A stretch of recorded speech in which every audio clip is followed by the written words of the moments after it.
Ayan, so hello guys, welcome back again sa aking YouTube channel. So in this video po is pag-uusapan po natin yung naging vlog ni Mang Eli sa kanyang YouTube channel. Ito po ay patungkol sa paglabas ni Gea sa mental facility after 2 months. So I know na lahat naman siguro, especially ang kanyang pamilya, ay masayang-masaya at emotional dahil nga po sa paglabas ni Gea. Pero dun sa vlog kasi ni Mang Eli is talagang kakaiba yung emosyon na ipinakita ni Joanne, yung kapatid ni Gea, nakakabatang kapatid ni Gea, kasi nga talagang umiyak talaga siya at inexpress talaga niya kung gaano nga ba siya kasaya at ka-grateful dahil nga po sa mga tulong na kanilang natanggap, especially sa pagpapagamot sa kanyang ate na si Gea. So panoorin po muna natin itong naging pahayag po ni Joanne sa paglabas ng kanyang ate.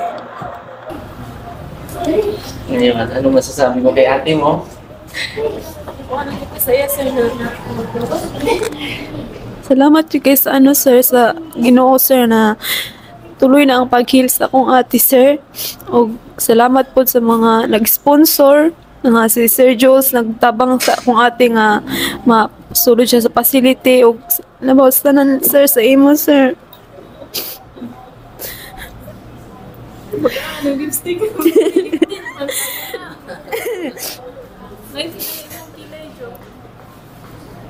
Salamat kay sir. Na na sir, mong pag sir ba, ang pag-ampo na maayo kong ate, o karon sir okay na akong ate.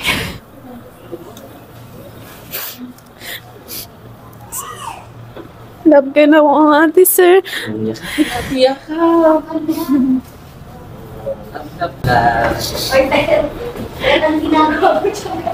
Okay ra na. Salamat kay sa Ginoo, sir, nga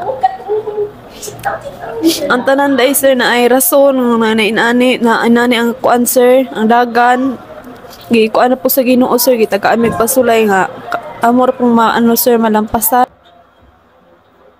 Ayan po.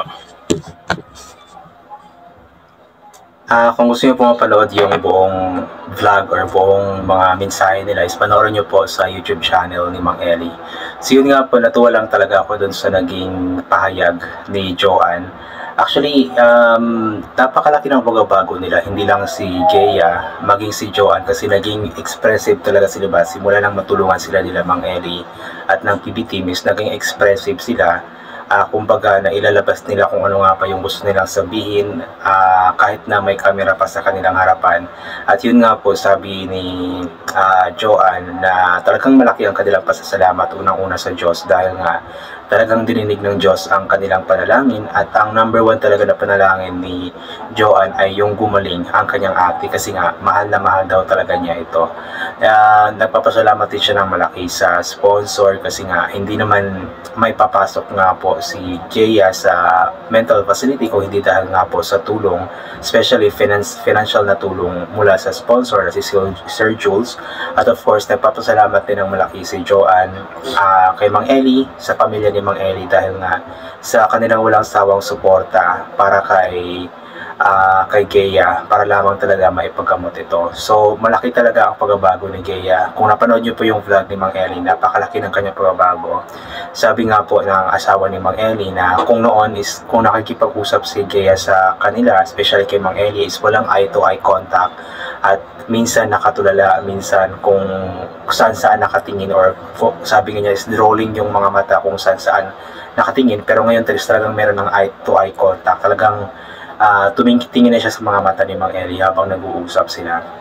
And also, hindi na siya in denial na may sakit siya, kasi before, kapag sinasabi nga po na may something siyang sakit, is talagang sinasabi niya na okay lang siya, ganito, ganyan. Pero ngayon is talagang na-accept na niya na may sakit nga siya, at alam nga niya ang nangyayari sa kanya, kung ano nga ba ang karamdaman niya. At yun, malaki nga po ang naitulong ng pagpasok sa kanya sa mental facility.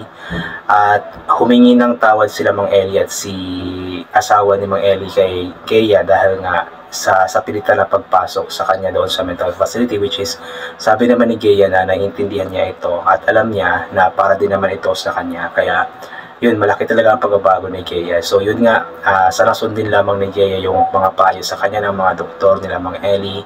Kung ano yung mga bawal dapat, yun ang iwasan niya, like yung mga soft drinks, mga chocolates, mga kape. Kasi alam naman din talaga ni Gea kung ano ang bawal sa kanya. At alam ko na susundin na ito ni Gea kasi malaki din talaga ang pagbabago niya sa ngayon. So we're hoping na sana magtuloy-tuloy na itong paggaling niya, hindi na bumalik pa sa dati na yun nga, medyo may something talaga kasi ang magiging kawawa dito yung kanyang anak na si Dexter. So sana isipin ni Gea yung kanyang anak kasi ang lahat ng mga bagay na ito ginawa nila Mang Ellie para lamang talaga sa anak ni Gea, para maalagaan niya ito, matulungan niya ito, maibuhos niya ang pagmamahal dito. Kaya good job sa inyo Mang Ellie, sa sponsor, at higit sa lahat nagpapasalamat ulit tayo ng malaki sa Diyos kasi nga naging posible ang mga bagay na ito dahil nga po sa plano ng ating Panginoon. Sabi nga ni Joanne na ang lahat ng mga bagay na iyon is pagsubok lamang sa kanila at alam nila na hindi nagbibigay ng pagsubok ang Panginoon ang hindi nila kayang lagpasan. At yun nga po, nalagpasan talaga nila sa tulong ng mga taong ginamit din ng Panginoon para sila ay makalagpas sa kung anumang pagsubok ang pinagdaanan nila. Kaya yun, good job, and kay Joanne, ayan, patuloy ka lang na maging mabuting kapatid para kay Gea. Alam ko na para sa iyo is malaking bagay ito. Sabi mo nga na mahal na mahal mo ang iyong ate. Ito ang iyong pinalangin na sana gumaling ang iyong ate. So we're hoping na andyan ka palagi na susuporta sa iyong ate kasi kailangan din talaga niya ng suporta, ng tulong mula sa kanyang pamilya. Ayan. So yun guys, I think hanggang dito na lamang po itong gagawin ko na reaction video. So thank you so much po sa lahat ng mga palagi bumabalik sa aking YouTube channel. Inuulit ko nga po palagi na magaling po natin magdasal, magpasalamat sa lahat ng mga bagay na ating natatanggap kahit na hindi po natin ito hinihingi kasi nga po lahat ng mga bagay na meron tayo ikalob sa atin ng ating Panginoon at wala ang mga bagay na ito kundi dahil sa Kanya. And always bring payong, kapote, sombrero or anything na pwedeng maging proteksyon sa katawan kapag lalabas po tayo nang sa ganon.